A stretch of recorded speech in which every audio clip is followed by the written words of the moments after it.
जो काही न्याय देणार आहे तोही चोर असतो. मग न्याय कोणाला मिळणार आहे आणि काय कसं होणार आहे? त्याच्यामुळे आतापर्यंत याची चौकशी झालेली नाही, याच्या पुढे होणार नाही. आणि हा असाच भ्रष्टाचाराचा गाडा पुढे चालू राहणार आहे. याला कारण मतदार आहेत. मतदार नालायक लोकांना निवडून देतात, कारण की बहुतांश मतदार हे पैसे घेऊन मतदान करतात. आणि मग असं जर झालं तर या लोकशाहीला काय अर्थ आहे? आणि म्हणून हे लोकशाहीचं नाटक सुरू आहे, याला काही अर्थ नाही. आणि पुढे इथे नेपाळ सारखं घडल्याशिवाय राहणार नाही. शरद पवारांनी जो मुख्य आरोप जो केला होता, त्यामध्ये ते असंही म्हणतात की पार्टी फंड मध्ये जे पैसे दिले होते त्यातला म्हणजे जो समोरचा 10% जो वाटा आहे तो अधिकाऱ्यांमध्ये पण होता, तेव्हा तुम्ही देखील त्या खात्याशी निगडीत होते, तुम्ही सगळं ते पाहिलं असेल, त्यांच्या आरोपांचं खंडन कराल का? मी काय म्हणतो, आरोपाचं खंडन काय, अधिकारी पैसे घेतातच, काय त्याच्यामध्ये विशेष? आमच्या इथे टक्केवारी ठरलेली आहे की कोणी किती टक्के घ्यायचे, सेक्रेटरीने किती घ्यायचे, चीफ इंजिनियरने किती घ्यायचे, एसकीने किती घ्यायचे, एक्झिक्युटिव्ह इंजिनियरने किती घ्यायचे, डेप्युटी इंजिनियरने किती घ्यायचे, या टक्केवाऱ्या ठरलेल्या आहेत. मंत्र्याला किती द्यायचे हे टक्केवारी. मी तुम्हाला सांगतो, मी सर्व्हिसला लागलो तेव्हा टेंडर मध्ये पैसे घेण्याची पद्धत नव्हती मंत्र्याने. 80 साली मंत्री कधीही टेंडरमध्ये पैसे घेत नसत, पण ती पद्धत नंतर 1% सुरू झाली, मग 2%, मग 4%, मग 5%, आणि शेवटी राष्ट्रवादीच्या काळामध्ये 15% टेंडरच्या रकमेच्या घेतलं गेलेलं मला माहिती. आता तुम्हाला ते नगरपालिका महानगरपालिका माहिती आहे, 40% रक्कम वाटावी लागते. हे उघड सत्य आहे का, खोटं आहे का? हे सगळ्या जगाला माहिती आहे. तसंच या डिपार्टमेंटमध्ये सुद्धा आहे.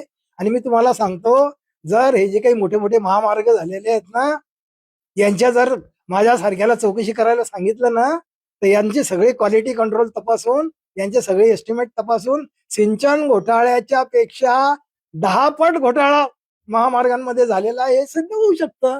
परंतु हे कोणी करणार नाही, कारण की सर्व सरकार भ्रष्टाचारी आहे. फडणवीस भ्रष्टाचारी आहेत आणि ते केंद्र सरकार भ्रष्टाचाराला पाठिंबा दे. हे नुसते न मैं पैसे खाऊंगा न खाने दूंगा, या सगळ्या खोट्या घोषणा होत्या. मी चौकीदार हूं, कशाचा चौकीदार? त्या अदानीला केवढा केला? हा, आहे ती फॅक्ट आहे की जो माणूस कुठेच नव्हता तो जगात पहिल्या 2-3 मध्ये येऊन जातो. ही कोणाची कृपा आहे? म्हणजे हे सगळं असं भाजपचं सरकार आहे. त्यामुळे आता एक दुसरी पार्टी चांगली नव्हती म्हणून भाजपला निवडून द्यावं लागलं ना. काँग्रेसवाल्यांनी सुद्धा भ्रष्टाचार केला म्हणून भाजप निवडून दिलं. काँग्रेसवाले जर पूर्वीच्या काँग्रेसवाल्यांसारखे असते, 65-70च्या आसपास जे काही काँग्रेसचे पुढारी होते ते चांगले होते. आता मी नोकरीला लागलो तेव्हा मी 80 साली काँग्रेसचे पुढारी पाहिलेले आहेत. मधुकरराव चौधरी सारखा माणूस मी जळगावमध्ये पाहिलेला आहे, अरुणभाई गुजराती सारखा माणूस मी पाहिलेला आहे. खूप चांगले चांगले लोक मी पाहिलेले आहेत की जे लोक असे भ्रष्टाचार करत नव्हते. परंतु त्यानंतर सगळी परिस्थिती बदलली आणि भ्रष्टाचारी लोकांना महत्व आलं. भ्रष्टाचारी लोकांनाच तिकीट दिलं जातं, भ्रष्टाचारी लोकांनाच मंत्री बनवलं जातं. आणि ही सगळी चूक आपली आहे, तुमची आमची आहे. मीडिया तरी कुठे चांगलं काम करत आहे? मीडिया सुद्धा तसंच करत आहे. न्याय व्यवस्था सुद्धा आता हे इतके आमदार फोडून एकनाथ शिंदेना घेऊन सरकार स्थापन केलं. न्यायालयाने ऍक्शन घ्यायला नको होती का? चंद्रचूडांनी ते 9 मुद्दे मांडले की जे बेकायदेशीर आहे, ज्याच्यानुसार नार्वेकरांनी हे सरकार बडतर्फ केलं पाहिजे. पण केलं का नार्वेकरांनी बडतर्फ? हे काम चंद्रचूडांनी करायला पाहिजे होतं. पण नाही, मी त्याच्यात हस्तक्षेप करणार नाही असं करून त्यांनी काय केलं? भ्रष्टाचाराला वाव दिला, दुसरं काय केलं? आणि त्यानंतर आपण जे बघतोय सगळं, ज्या पद्धतीने कोर्टाचे निर्णय येत आहेत, याच्यामध्ये सगळं सरकारचा हस्तक्षेप दिसतोय. आणि म्हणून 4ही स्तंभ बहुतांशी, अगदी 90% बरोबर काम करत नाहीये. आणि म्हणून आज देश अधोगतीला गेलेला आहे. आणि असंच चालू राहिलं तर मग आजचा जो तरुण आहे त्याला रोजगार नाहीये, त्याला 2 वेळचं खायची मारामार पडलेली आहे.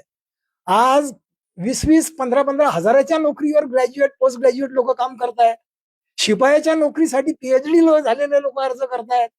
लोकांना खायला पैसे नाही आहेत, हाल चालू आहेत. आणि अशा पद्धतीमध्ये हे लोक असं हजारो कोटी रुपयांचे भ्रष्टाचार करताय, तर हा तरुण एक दिवस चिडणार नाही का? आणि हा तरुण मग एक दिवस भारताचा नेपाळ करणार नाही का? आणि असं जर त्या तरुणाने केलं तर त्या तरुणाचा काय दोष आहे? आणि म्हणून या पुढाऱ्यांनी पहिल्यांदा सुधारण्याची गरज आहे. हे निर्लज्ज झालेले आहेत आणि या निर्लज्ज लोकांना, बहुतांशी सगळे आहेत असं मी म्हणत नाही, त्याच्यातले 5% चांगले आहेत, पण 95% बेकारच आहेत. आणि मतदारही 95% बेकार आहेत. आणि म्हणून बेकार पुढारी सत्तेवर येतात, बेकार पक्ष सत्तेवर येतात. आणि चांगल्या माणसाला त्रास दिला जातो. कुत्रे हाल केले जे चांगले माणसं आहेत ते. आणि ही सगळी अशी पद्धत भारतात चालू आहे. त्यामुळे कीव करावी अशी व्यवस्था इथे निर्माण झालेली आहे आणि ही सगळी एक दिवस रसातळाला जाणार. आणि ही व्यवस्था उद्या जर तरुणाने उद्ध्वस्त केली तर तरुणांना दोष देऊ नका. आधी हे पुढारी सुधारले पाहिजे, व्यवस्था सुधारली पाहिजे, चारही स्तंभ सुधारले पाहिजे. मीडियाची जबाबदारी अजिबात पार पाडत नाहीये, ही फॅक्ट आहे. न्याय व्यवस्थेने अतिशय कडक धोरण अवलंबलं पाहिजे. आणि मग बाकीचे स्तंभ आहेत त्यांनी त्यांची त्यांची जबाबदारी केली पाहिजे. पण आज पुढारीच बिघडलेले आहेत, तर मग सगळी व्यवस्था बिघडणारच आहे. यथा राजा तथा प्रजा, हा सगळा नियम आहे. आणि म्हणून आता हतबल होण्याची स्थिती निर्माण झालेली आहे, निराशाजनक परिस्थिती निर्माण झालेली आहे. आणि पुढे एक 5 वर्षामध्ये तरुण ही सगळी परिस्थिती हातामध्ये घेऊन तरुण बंड केल्याशिवाय राहणार नाही. दुसरा उपाय नाही. ही भ्रष्टाचारी व्यवस्था उखडून टाकावी लागेल आणि हे काम तरुणांना करावं लागेल. खरं म्हणजे IAS IPS लोकांनी ही सगळी जबाबदारी घेतली पाहिजे. IAS IPS लोकांची ही जबाबदारी आहे. पण IAS IPS बहुतांश चांगले IAS IPS आहेत ना, तर तुकाराम मुंडे सारखे मी अनेक चांगले ऑफिसर्स पाहिलेले आहेत. तशा त्या ऑफिसर्स लोकांनी जर हे सगळं ताब्यात घेऊन चांगलं राज्य केलं तर ही माझी एक केंद्र सरकारला विनंती आहे की या अधिकाऱ्यांच्या बदली करायच्या सरकारच्या पॉवर्स काढून घ्या. या बदल्या करण्यासाठी एक स्वतंत्र बोर्ड नेमा. IAS IPS लोकांच्या बदल्या या पुढाऱ्यांच्या मंत्र्यांच्या हातात ठेवू नका. कसा देश सुधरत नाही बघा. पण तिथे पण तुम्ही काय करणार? जसा निवडणूक आयुक्त तुमचा बसवला तसा त्या बोर्डावरचा अध्यक्ष तुमचाच बसवणार. काय होणार? काही फरक नाही. म्हणून जोपर्यंत प्रामाणिक लोक इथे निर्माण होणार नाहीत तोपर्यंत ही व्यवस्था सुधारणार नाही. आणि ही व्यवस्था अधिकाधिक गर्तेत जाईल आणि लोकशाहीचा बट्ट्या बोळ या लोकांनी केलेला आहे, सिद्ध होईल. केलाच आहे ऑलरेडी, काही शिल्लक नाही. आता जे काही मी ऐकतोय की किती हजारो रुपयाच्या नोटा एका मतासाठी दिल्या जात आहेत. 5,000, 10,000, 15,000 दिल्या जात आहेत. एका घरात गट्टेचे गट्टे पाकिट दिले जात आहेत. आता माझं जे काही एक पहूर नावाचं गाव आहे त्या गावात मी अगदी माझ्या जवळच्या नातेवाईकांनी मला सांगितलेलं आहे की आमच्या घरात जर 4 मतदार असतील तर प्रत्येकी 5,000, 20,000चं पाकिट आम्हाला मिळत होतं. आता असं जर तुम्ही 5-5 हजाराचं पाकिट ग्रामपंचायतसाठी देताय तर मग आता महापालिकेसाठी तुम्ही 15,000 रुपये देत असले तर त्यात नवल काय? कारण 15,000च्या बातम्या येत आहे. आणि हे सगळं घडत असताना निवडणूक आयोग झोपलेला आहे. निवडणूक आयोग काहीच काम करत नाहीये. आणि TN शेषन सारखा माणूस आला पाहिजे, तुकाराम मुंडे सारखा माणूस आला पाहिजे आणि मुख्यमंत्री चांगला आला पाहिजे, पृथ्वीराज चव्हाण सारखा. हा बदमाश आहे, देवाभाऊ बदमाश माणूस आहे. ह्याला काहीच लाज शरम नाही. आणि म्हणून ही देशाची राष्ट्राची अधोगती झालेली आहे. खरं म्हणजे RSS ची जबाबदारी आहे की या नालायक लोकांना सिधा करणं. म्हणजे RSS सुद्धा लक्ष घालत नाहीये. जी RSS आहे ती नैतिकतेसाठी प्रसिद्ध आहे. खरं म्हणजे त्यांचे स्वयंसेवक हे खूप चांगले आहेत. तशा स्वयंसेवकांना तुम्ही त्यांच्या ताब्यात देणार आहे.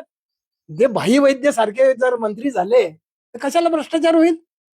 असे भाई वैद्य सारखे मंत्री जर भाजपने दिले असते ना तर हा देश एका क्षणामध्ये सुतळी सारखा सरळ होईल, माहितीये का?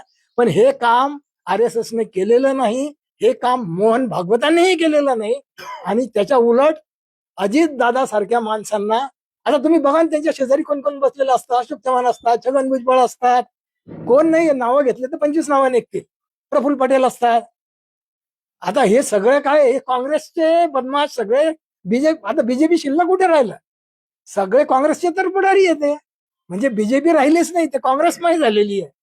आणि ही अशी वाईट परिस्थिती कोणामुळे आली असेल तर ती नरेंद्र मोदीमुळे आलेली आहे. त्याला नरेंद्र मोदी जबाबदार आहे. आणि येणाऱ्या इतिहासामध्ये नरेंद्र मोदीचं इतिहासात काळ्या अक्षरात नाव लिहिलं जाईल की या माणसाने भ्रष्टाचाराला पाठीशी घातलेलं आहे. त्याच्यामुळे त्यांनी अजिबात डिंग मारू नये की आम्ही भ्रष्टाचारी नाही म्हणून. आणि हे सगळं रसातळाला एक दिवस जाईल, यात काही शंका नाही. यांच्याविषयी जितकं बोलावं तेवढं कमी आहे. आणि यांना काहीच लाज लज्जा नाही. आज चांगले लोक 65% आहेत, 95% बाद लोक आहेत. त्याच्यामुळे या बाद लोकांविषयी बोलण्यात काय अर्थ? यांना काहीच फरक, दगड आहे ते सगळे.